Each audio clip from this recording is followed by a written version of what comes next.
माझ्या महाराष्ट्रातील बांधवांनो, भगिनींनो आणि मातांनो, नमस्कार. जय महाराष्ट्र. बऱ्याच दिवसानंतर आपल्या भेटीला आलेलो आहे आणि भेटीला यायचं कारण जवळपास आपल्याला कळलेलं आहेच, लक्षात आलेलं असेलच. बरेच दिवस कोरोना व्यतिरिक्त आपली भेट घ्यावी हे मनामध्ये होतंच, ते नेहमीच असतं. पण हल्ली आपण असता कुठे घरामध्ये, आणि कारण नसताना उगाचच कोणी आपल्याला घरामध्ये बंद करून ठेवणं हे कोणालाच आवडणार नाही. अगदी मला सुद्धा आवडत नाही की आपल्याला काही बंधने टाकावी. जी लागली होती ती आनंदाने काही केली होती अशातला भाग नाही. पण या सगळ्या काळामध्ये जवळपास आता 1 वर्ष होत आलं. पुढच्या महिन्याच्या पहिल्या आठवड्यात एक 8-10 दिवसामध्ये महाराष्ट्रामध्ये कोविडचे रुग्ण सापडायला सुरुवात झाली होती. म्हणजेच पुढच्या महिन्यात आपल्याकडे कोविड येऊन, करोना येऊन 1 वर्ष पूर्ण होईल. ती जी काही परिस्थिती होती फार भयानक होती.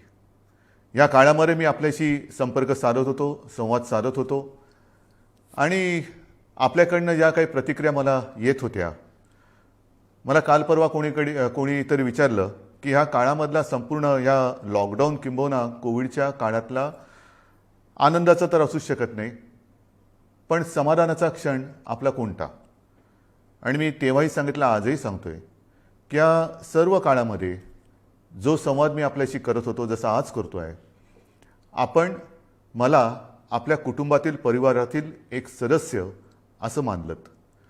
मला असं वाटतं, असं नातं हे भाग्य, नशीब लागतं त्याला की जनतेचा आपल्यावरती विश्वास असायला लागतो. आणि आपल्या आशीर्वादानेच आपण, म्हणजे मी सुद्धा आणि तुम्ही सुद्धा, ही लढाई लढतो आहोत.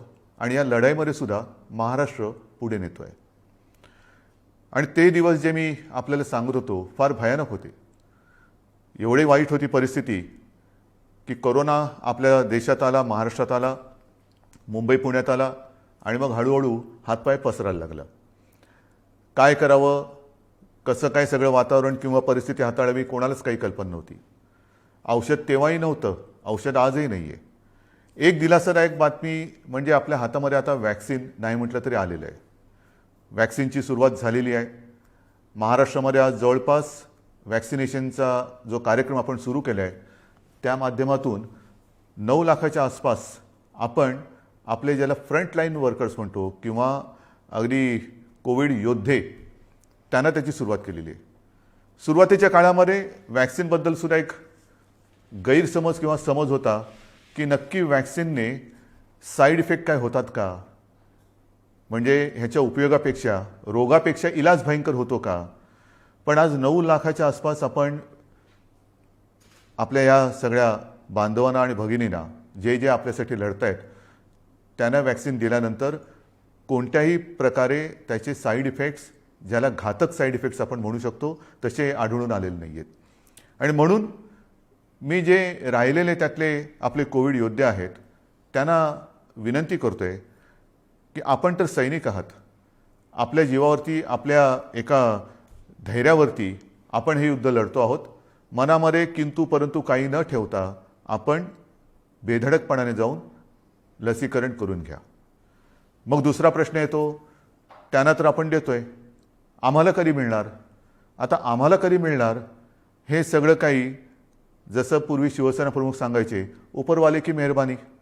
म्हणजे केंद्र सरकार हा सगळा कार्यक्रम ठरवतो आहे, कोणत्या राज्याला किती लस द्यायच्या, दरम्यानच्या काळात आजूबाजूच्या देशांना किती लसी द्यायच्या. कारण एक 4 दिवसापूर्वी किंबहुना गेल्या आठवड्यात आपण बातमी पाहिली असेल की साऊथ आफ्रिकेवरनं त्या लसी ज्या होत्या त्या परत दिलेल्या आहेत. ठीक आहे, त्या काही अगदीच काही ह्या नाही आहेत, म्हणजे निरुपयोगी नाही आहेत. आपल्या देशामध्ये ते उपयोगी आहेत. आणि आणखीन 1-2 महिन्यामध्ये आणखीन 1-2 कंपन्या आपल्याला लसी देणार आहेत. त्यांचं सुद्धा उत्पादन हळूहळू सुरू होते, ट्रायल सुरू आहे, चाचण्या सुरू आहेत. जसजसं त्यांचा सगळा तो कार्यक्रम पूर्ण करतील, आणखीन 2-4 कंपन्या ह्या वॅक्सिनमध्ये उत्पादन क्षेत्रामध्ये पुढे येत आहेत आणि आपल्याला वॅक्सिन्स मोठ्या प्रमाणात उपलब्ध होतील. आणि तेव्हा मात्र आपण जनतेसाठी हा कार्यक्रम खुला करून देऊ. पण तोपर्यंत काय करायचं, तोपर्यंत तर नव्हे तर वॅक्सिन घेतल्यानंतर सुद्धा, ज्याप्रमाणे मी काल परवाकडे शिवजयंतीसाठी शिवनेरीला जाऊन आलो. ते तर तिथे जाणं हे कर्तव्य आहेच. शिवजन्मभूमीवर जाणं आणि शिवरायाला वंदन करणं हे तर आपलं मोठं पवित्र काम असतं आणि माझ्यासाठी तर भाग्याचं काम आहे.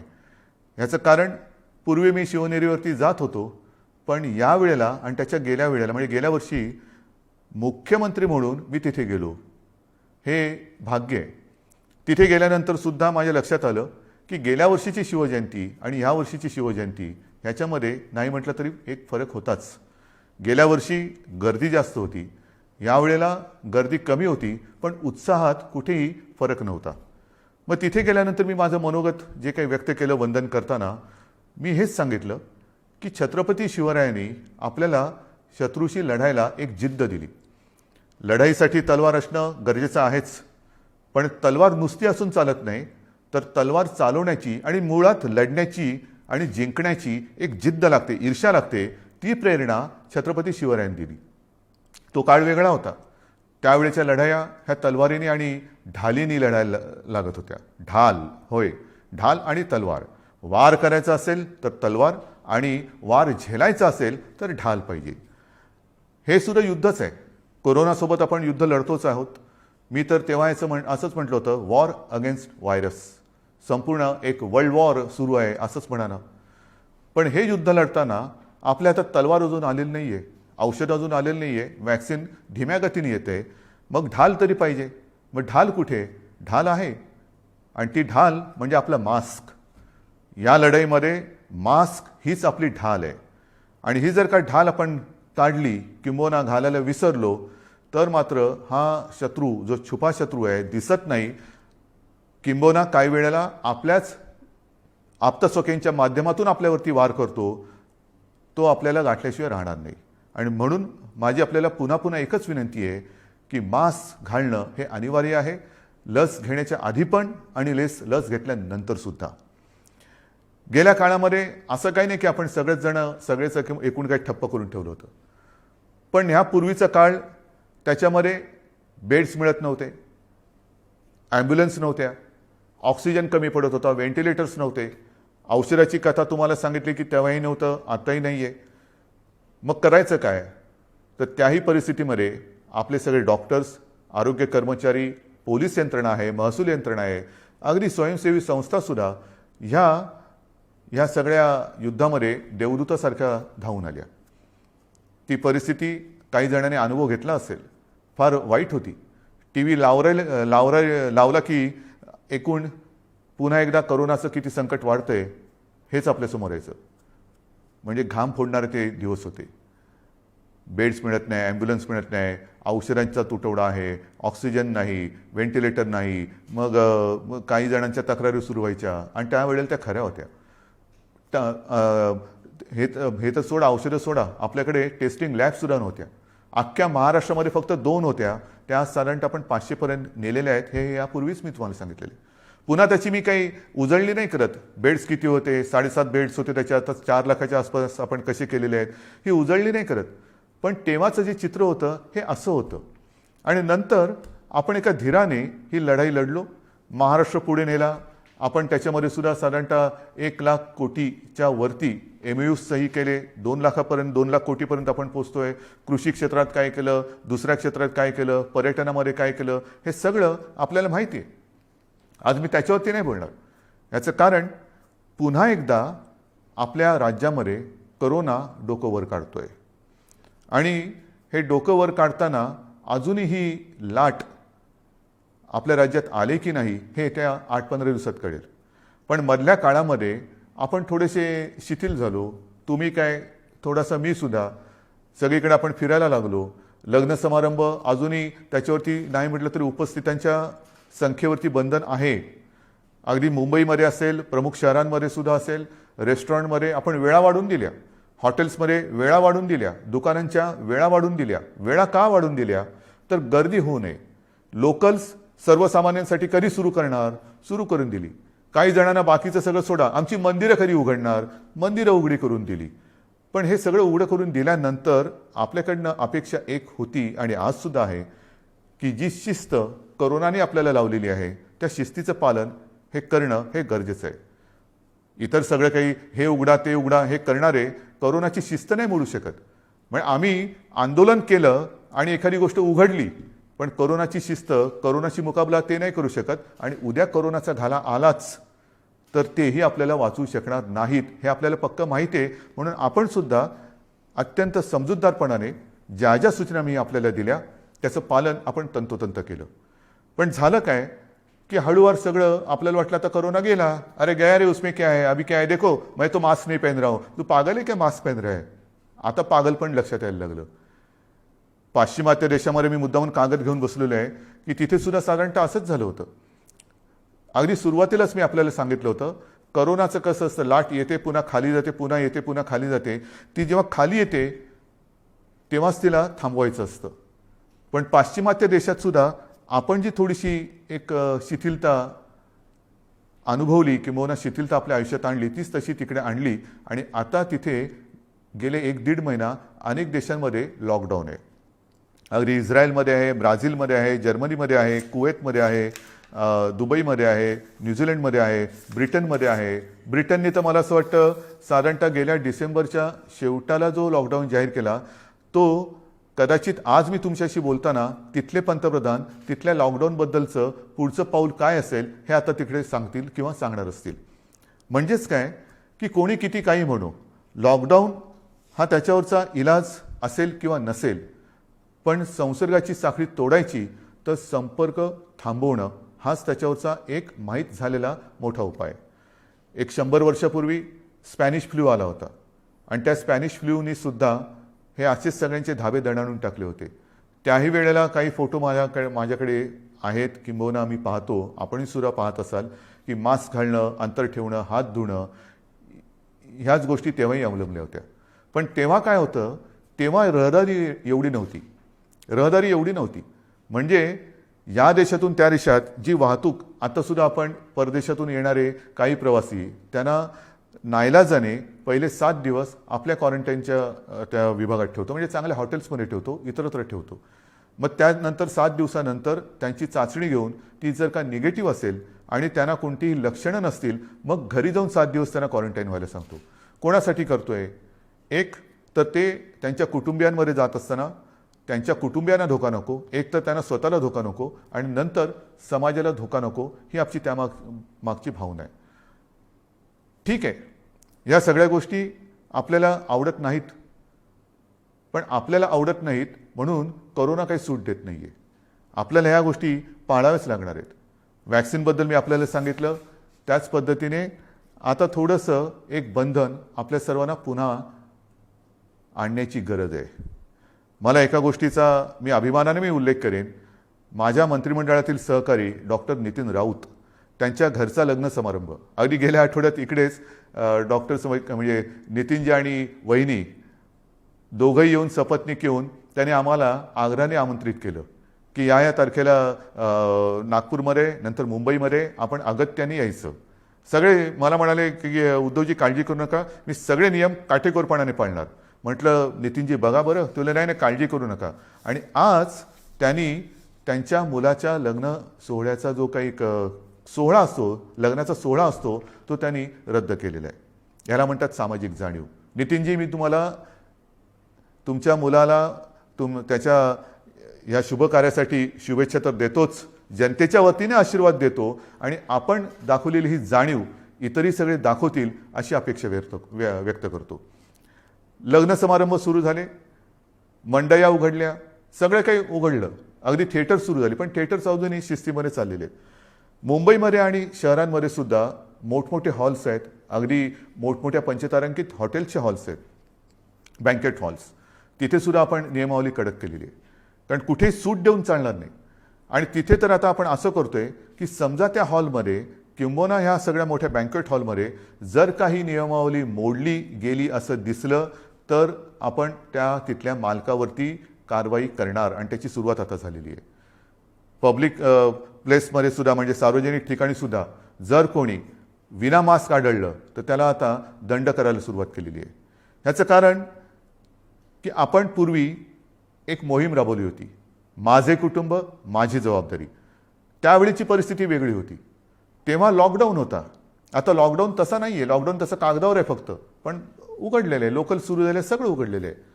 हेतू हा होता की जर का आता कोरोनाचं संकट ओसरलं असेल तर थोडा पुन्हा मोकळा श्वास घेणं आणि बंद पडलेलं अर्थचक्र त्याला थोडीशी गती देणं. दुर्दैवाने काय होतंय किंबहुना झालं की अर्थचक्राला गती देत असताना अर्थचक्र फिरायला लागलं, पण कोरोनाचं संकट आलं. लॉकडाऊन करायचं का, हाच तर आजचा मोठा विषय आहे. याचं कारण असं की सगळ्या गोष्टी आपल्याला सुरू पाहिजेत, पण त्या सुरू करताना आपल्याकडे काही शिस्तीची गरज आहे. आकडे जे काय मला सांगतायत हे मी तुमच्यासमोर जे आता आकडे सांगतोय ते बघा तुम्हाला कसं वाटते. आज सुद्धा आपल्या राज्यामध्ये साधारणतः 6,971 म्हणजे 7,000 नवीन रुग्ण सापडलेले आहेत. नवीन 7,000. 15 दिवसापूर्वी काय परिस्थिती होती, कोरोना गया कुछ नहीं है अभी.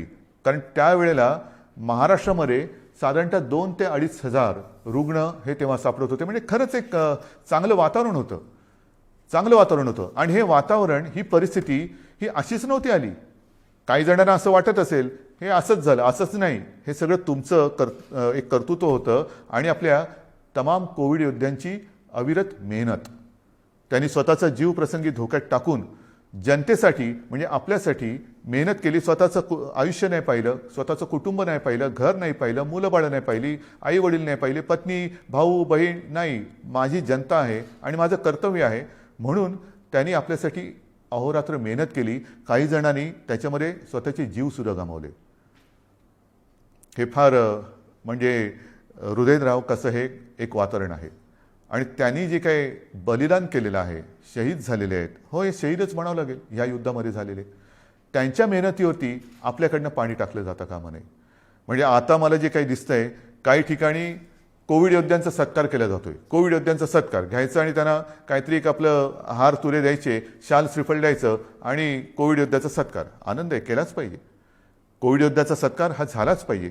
पण सत्कार करताना किमान एक मनामध्ये भावना अशी पाहिजे की आणखीन कोविड योद्धे निर्माण होण्याची आवश्यकता लागता कामा नये. किंबहुना हे कोविड योद्धे जे युद्ध लढतायत, ह्या युद्धात आपला सहभागी जरी नसला, आपण कोविड योद्धे जरी होत नसलो तरी कोविड दूत तरी होऊ नका.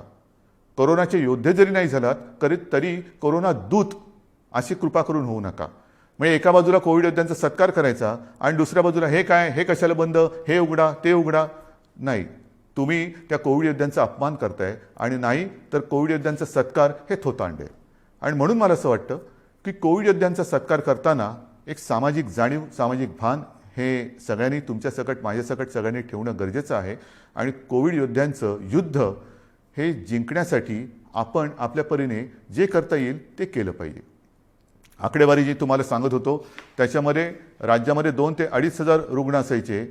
आता यामध्ये साधारणतः पुन्हा 1,000 ते 1,500 म्हणजे 2,000-1,000पर्यंत आपण जे खाली गेलो होतो त्याच्यात आता तेवढीच भर पडायला लागलेली आहे. हे फार विचित्र आहे. अमरावतीमध्ये तर जेव्हा आपण तेव्हा पीकवरती होतो, सर्वोच्च एका त्या बिंदूवरती होतो, तिथपासून आज सुरुवात झाली आहे.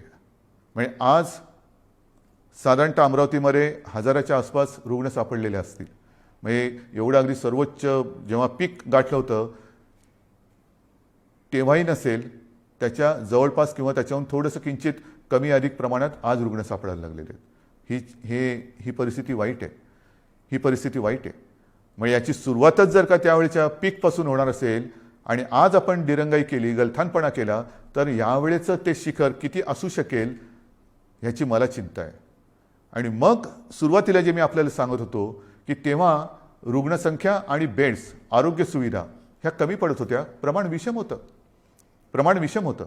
आज आपण भरपूर वाढ जरी केलेली असेल तरी तेव्हाच्या पीकने आज सुरुवात होणार असेल तर ह्या लाटेचा पीक जेव्हा येईल तेव्हा पुन्हा एकदा आपली आरोग्य व्यवस्था जी आहे तिच्यावरती किती ताण पडला असेल. माझ्या मंत्रिमंडळातील सहकारी जे अहोरात्र मेहनत करतायत ते बाधित व्हायला लागलेत. डॉक्टर टोपे आहेत, त्यांना डॉक्टरच म्हणतो आम्ही, राजेश टोपे आहेत, जयंतराव आहेत, जयंत पाटील आहेत, अनिल देशमुख आहेत, शिंगणे आहेत, बच्चू कडू आहेत, यशोमतीताई ह्या 2-3 दिवसापूर्वी त्यांना बरं नव्हतं पण सुदैवाने कोरोना निगेटिव्ह आणि नंतर ते येऊन पण गेल्या. तर असे हे सगळे बाधित व्हायला लागलेले आहे. म्हणजेच काय की सध्या राज्यामध्ये 40,000पर्यंत आपली रुग्णसंख्येची खाली आली होती, त्याच्यात आता 53,000 ॲक्टिव्ह रुग्ण हे दिसायला लागलेले आहेत. जे मी तुम्हाला सांगत होतो की 2 ते 2,500 रुग्ण असायचे, आज मुंबईमध्ये आपल्या महाराष्ट्रामध्ये साधारणतः 6,971 म्हणजे 7,000 नवीन रुग्ण आजच्या दिवसामध्ये आपल्या महाराष्ट्रामध्ये सापडलेले. मुंबईमध्ये जी संख्या 392वरती आली होती ती पुन्हा 800, 850, 900वरती गेलेली आहे.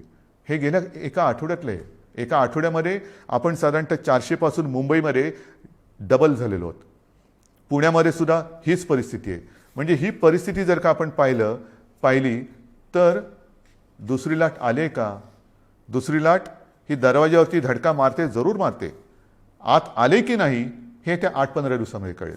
आणि म्हणून मी आपल्याला सगळ्यांना हात जोडून एक विनंती करतोय की पुन्हा एकदा काही प्रमाणामध्ये बंधनं आपल्याला पाळावी लागणार आहेत. काही ठिकाणी बंधनं हे आपण घालतो आहोत. अमरावती, अकोला, यवतमाळ, वाशिम, कारण साधारणतः हा जो पट्टा आहे ह्या पट्ट्यामध्ये ही वाढ फार मोठ्या प्रमाणावरती होते. आणि म्हणून तिथे उद्यापासून साधारणतः तिथल्या अधिकाऱ्यांनी मी सांगितलं की अचानक काही करू नका. म्हणजे आता 7 वाजता मी आपल्याशी बोलतोय आणि आज सांगणार की आज मध्यरात्रीपासून मी लॉकडाऊन करतोय, तसं नका करू.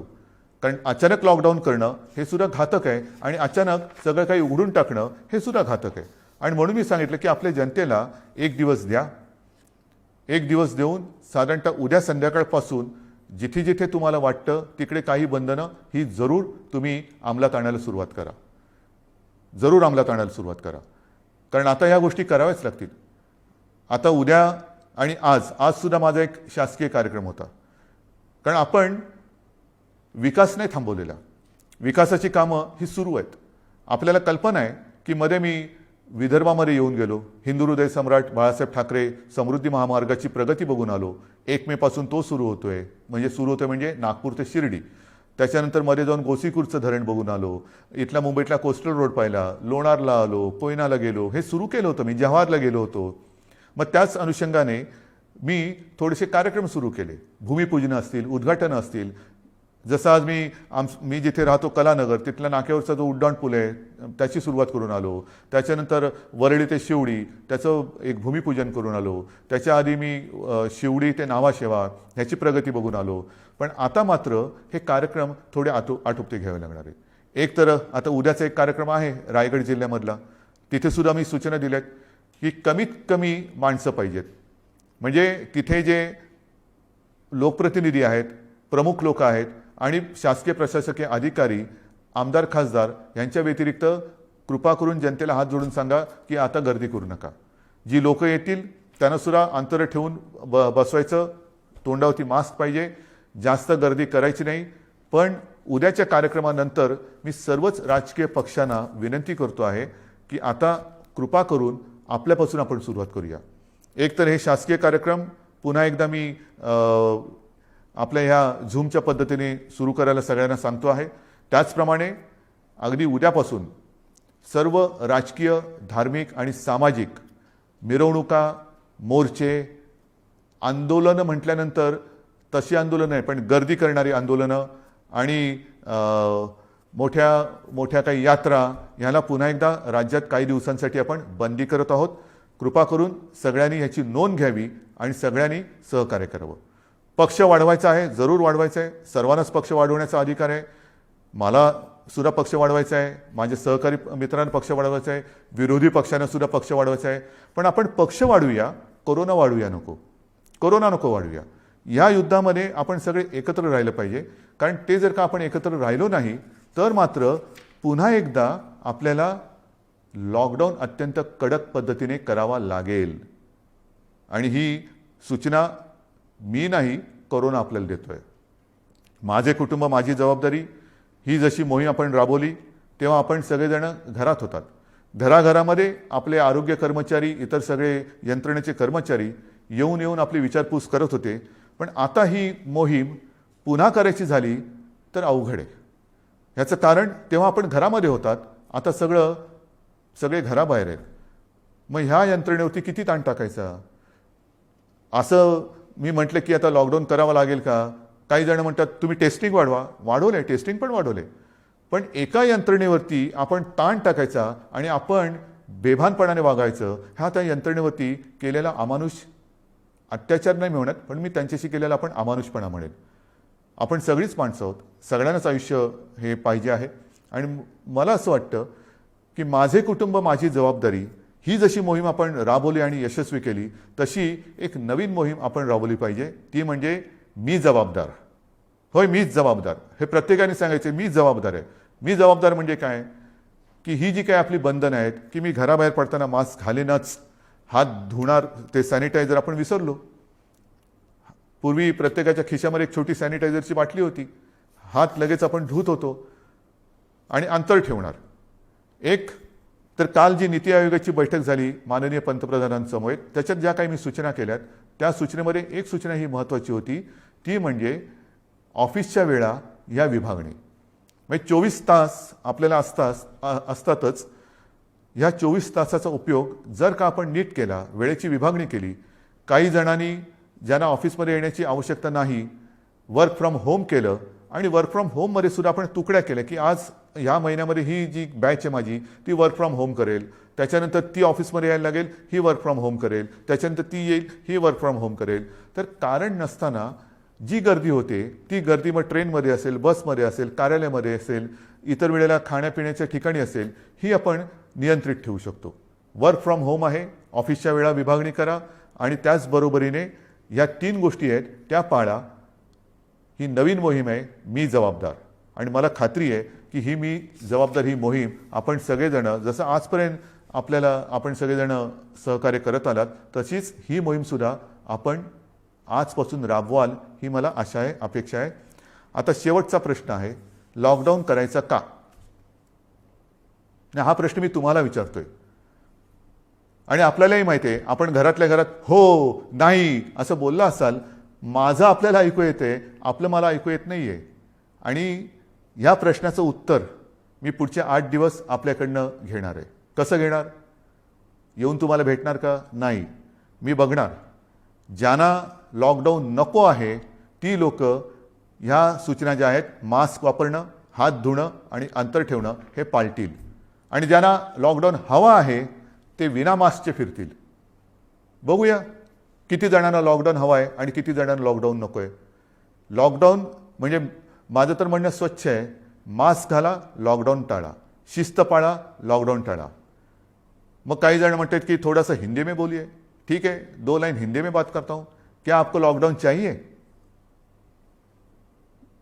लॉकडाउन चाहिए, हाँ या ना? अरे भाइयों और बहनों, आप जो कह रहे हैं, मेरी आवाज आप तक आ रही है, लेकिन आपकी आवाज नहीं आ रही है. इसीलिए मैं आने वाले कुछ दिन आपसे ये उत्तर अपेक्षित कर रहा हूं. कैसे? मैं देखूंगा, आते जाते हुए देखूंगा, मेरे जो लोग हैं उनसे बातचीत करूंगा. जिन लोगों को लॉकडाउन नहीं चाहिए वो मास्क पहनेंगे, जिन लोगों को लॉकडाउन चाहिए वो मास्क नहीं पहनेंगे. सिंपल है. लॉकडाउन अगर नहीं चाहिए तो जो 3 चीज हमेशा मैं कहते आ रहा हूं, मास्क पहनिए, हाथ धोइए और एक दूसरे से एक सुरक्षित अंतर रखिए. देखते हैं येत्या 8 ते 10 दिवसामध्ये किती जणांना लॉकडाऊन हवा आहे आणि किती जणांना लॉकडाऊन नको आहे. आणि म्हणून पुन्हा एकदा शेवटी सांगतो, मास्क घाला, लॉकडाऊन टाळा, मास्क पहनिए और लॉकडाऊन को ना कहिए. अंतर ठेवा आणि लॉकडाऊन टाळा, शिस्त पाळा आणि लॉकडाऊन टाळा. जय हिंद, जय महाराष्ट्र.